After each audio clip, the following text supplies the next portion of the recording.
નમસ્કાર વિદ્યાર્થી મિત્રો, ધોરણ 12 વાણિજ્ય વ્યવસ્થા અને સંચાલન, ચેપ્ટર નંબર 2 સંચાલનના સિદ્ધાંતો, જેમાં આપણે હેનરી ફેયોલના 14 સિદ્ધાંતો વિશે અભ્યાસ કરવાના છીએ. તો એમાં મુખ્ય 14 સિદ્ધાંતોમાંથી અત્યારે આપણે 7 સિદ્ધાંતો વિશે અભ્યાસ કરીશું.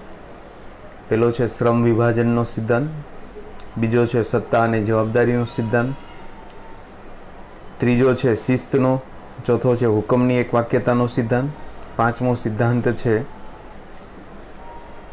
દોરવણીની એક વાક્યતાનો સિદ્ધાંત, છઠ્ઠો છે સામાન્ય હિતને વધુ અને વ્યક્તિગત હિતને ગૌણ સ્થાન, સાતમો કર્મચારીને યોગ્ય વેતનનો સિદ્ધાંત, કેન્દ્રીકરણનો સિદ્ધાંત, રૈખિક સાંકળનો સિદ્ધાંત, વ્યવસ્થાનો સિદ્ધાંત, 11મો સમાનતાનો સિદ્ધાંત, 12મો છે સ્થિર કર્મચારી ગણનો સિદ્ધાંત, 13મો છે પહેલ વૃત્તિનો સિદ્ધાંત અને 14મો છે જૂથ ભાવનાનો સિદ્ધાંત. એમાંથી આપણે અત્યારે હેનરી ફેયોલના 14 સિદ્ધાંતમાં પહેલો સિદ્ધાંત છે. આમાં કેટલાક સિદ્ધાંતો આપણે 14 સિદ્ધાંતને યાદ રાખવા માટે આઘા પાછા કર્યા છે, એટલે હું એ પ્રમાણે મેં જે સિક્વન્સ આપ્યો છે એ પ્રમાણે તમને સમજાવીશ. તો ઉપરયુક્ત જે હેનરી ફેયોલ એ માત્ર માર્ગદર્શક સિદ્ધાંતો જ છે. આ સિદ્ધાંતોની સફળતાનો આધાર સંચાલકની કુશાગ્ર બુદ્ધિ તે એક શાનપૂર્ણનું કામ છે. આ સિદ્ધાંતો બધાએ ઉપયોગ કરે, પરંતુ આ બધા સિદ્ધાંતોમાં સંચાલનમાં સફળતા અલગ અલગ મળતી હોય છે. સંચાલક ઉપર આત્મનિર્ભર છે.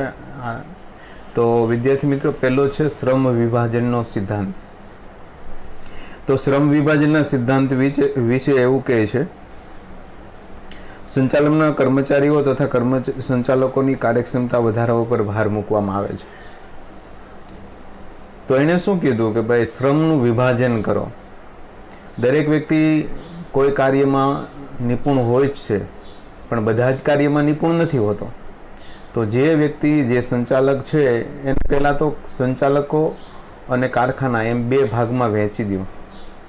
સંચાલકોનું કાર્ય સંચાલકો કરે અને કારખાના વિભાગનું કાર્ય છે એ કારખાના વિભાગ કરે, એટલે કે કર્મચારીઓ કરે. જેથી કરીને શું થાય, કાર્યક્ષમતામાં વધારો થાય અને શ્રમ વિભાજન છે એને કારણે વિશિષ્ટકરણ શક્ય બને.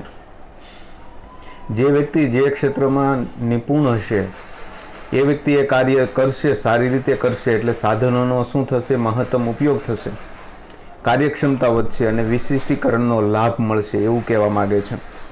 તમે ખ્યાલ હશે કદાચ કે બોર્ડની એક્ઝામના જે પેપર ચેક થતા હોય એમાં દરેક શિક્ષકને અલગ અલગ વિભાગ આપવામાં આવે છે. એકનો એક શિક્ષક એકનો એક વિભાગ જોશે, એટલે શું થશે, ટૂંક સમયમાં એ વિભાગ પ્રત્યે એને નિપુણતા આવી જશે અથવા એને યાદ રહી જશે, જેથી કરીને એની ચેક કરવાની, પેપર ચેક કરવાનો સમય છે ઓછો લાગશે અને વધુ કાર્યક્ષમતાથી અને ઉત્સાહથી કાર્ય કરી શકશે.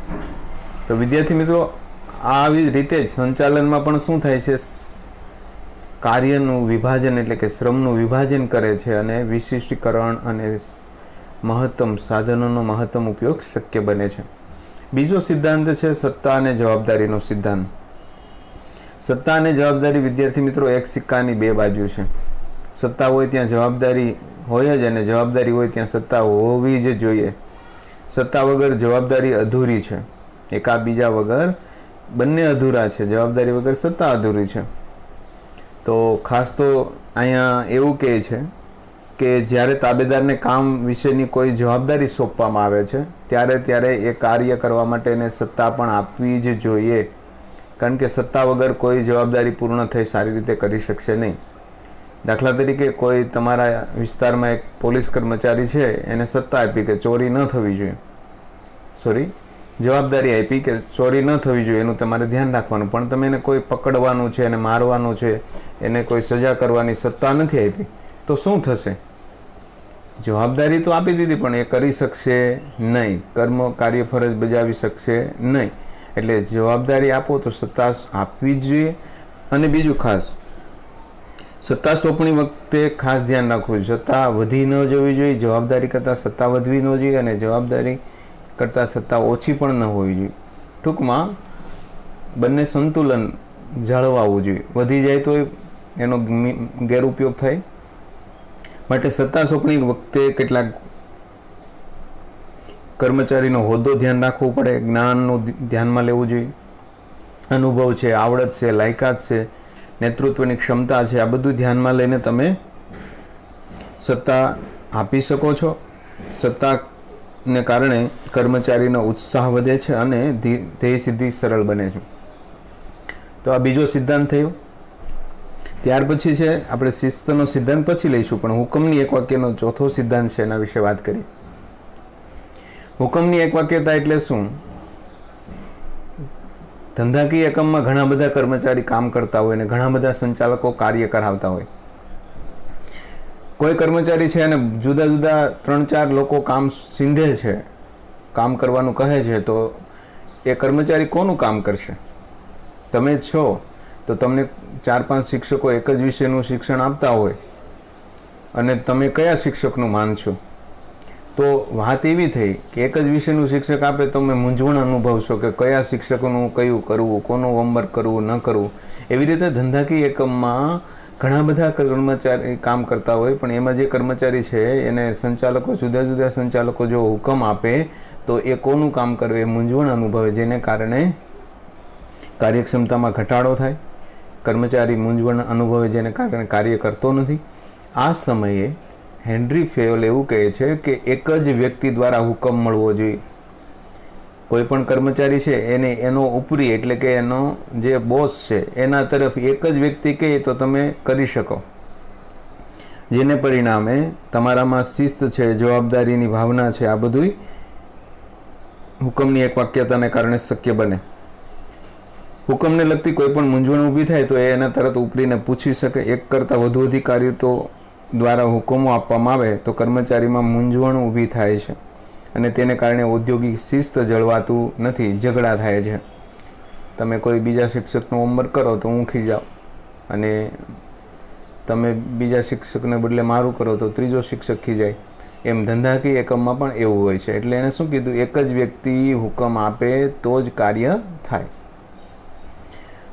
ચોથો સિદ્ધાંત છે દોરવણીની એક વાક્યતાનો સિદ્ધાંત. દોરવણી એટલે શું? દોરે તેને દોરવણી કહેવાય. આયોજન છે એ ભવિષ્યની યોજના છે, એ ભવિષ્યમાં પાર પાડવાની હોય છે. કોઈ પણ આયોજન કરો, તમે આયોજન કરો કે 12મા ધોરણમાં મારે 90% લાવવા છે, તો એ આયોજન છે. અથવા તમારે કાંઈ બનવું છે તો એના માટે તમારે દોરવણી કોઈની લેવી પડશે, એક્સપર્ટની. 12 પછી શું કરવું તો એની તમે દોરવણી લેવા માટે જુદા જુદા માર્ગદર્શકની મદદ લેશો. તો દરેક માર્ગદર્શક છે એ તમને અલગ અલગ વસ્તુ કહેશે. એટલે કાર્ય વિભાજન અને વિશિષ્ટીકરણ જો જોઈતું હોય તો તમારે શું કરવું પડે? એક જ જે તમારો દોરવણીકાર છે, માર્ગદર્શક છે, એના તરફથી દોરવણી મળવી જોઈએ. આયોજનના અમલ દરમિયાન જો વિચલન જણાય તો દોરવણી માર્ગદર્શક આપે છે. તમે આયોજન કર્યું છે એમાં જો કાંઈ આગું પાછું હોય તો તમને દોરવણી આપશે કે આમની આમ કરો તો થાય. દોરવણી કોઈ ચોક્કસ ઉપરી અધિકારી દ્વારા અપાવવી જોઈએ. એના માટે સ્પેશિયલ ઉપરી એટલે એક જ વ્યક્તિ રાખેલો હોવો જોઈએ. આમ કરવાથી એક સમાન કાર્ય પ્રત્યેનું સંકલન સરળતાથી થઈ શકશે. આ સિદ્ધાંત મુજબ કર્મચારી જૂથની ઉપર એક જ અધિકારી હોવાથી જૂથ એક જ તેની સિદ્ધિ માટે જૂથ કાર્ય કરતું થશે. જુદા જુદા દોરવણીકાર આવે, જુદું જુદું દોરવણી આપશે તો એને માર્ગદર્શન મળશે નહીં. વિચલન જણાય તો એ એનો ઉપરી તરત છે એ માર્ગદર્શન આપશે. ત્યાર પછી એક સિદ્ધાંત છે એનો આપણે અહીંયા અભ્યાસ કરવાના છીએ, જેને કહેવાય 14 સિદ્ધાંતમાં આઈ થિંક સામાન્ય હિતને બદલે વ્યક્તિગત હિતને ગૌણ સ્થાન. સામાન્ય હિત અને વ્યક્તિગત હિત એટલે શું? ધંધાકીય એકમમાં જો બધાને લગતો પ્રશ્ન હોય, એવા પ્રશ્નને ધ્યાનમાં લઈને સામાન્ય હિત એટલે કે બધાનું, આખા ધંધાકીય એકમનો પ્રશ્ન હોય અને કોઈ એક વ્યક્તિને નુકસાન થવાનું હોય તો એક વ્યક્તિને નુકસાન થાય એ ચાલી શકે, પણ ધંધાકીય એકમને થવું જોઈએ નહીં. ઉદાહરણ તરીકે એક ક્રિકેટ મેચ ચાલી રહી છે. ક્રિકેટ મેચમાં એક ખેલાડી છે મહેન્દ્રસિંહ ધોની, એ 100 રન કરવામાં માત્ર 10 રન એટલે 90 રન ઉપર રમી રહ્યો છે. પરંતુ એની પાસે 10 બોલમાં 20 રન કરવાના છે. હવે જો એ શતક પાસે પહોંચી ગયો છે, જો ધીરે રમશે તો શું થશે? 20 રન નહીં થાય. બોલ ખવાઈ જશે અને ટીમ હારી જશે. તો એના બદલે જો એ ઉતાવળથી રમશે તો એ પણ શક્યતા છે આઉટ થશે અને એની શતક રહી જશે.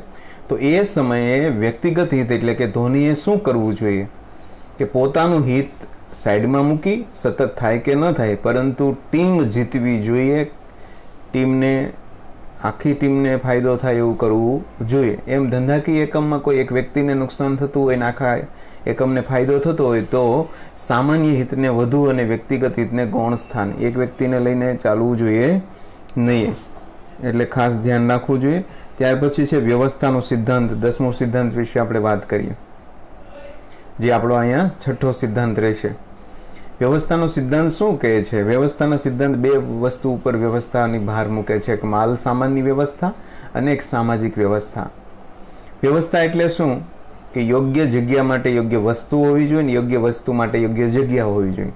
ધંધાકીય એકમ ખૂબ મોટું હોય છે, એમાં કેટલી જ પ્રકારની માલ સામગ્રી હોય છે અને એ યોગ્ય જગ્યાએ હોવી જોઈએ અને માટે જગ્યા કેવી હોવી જોઈએ? નિશ્ચિત હોવી જોઈએ.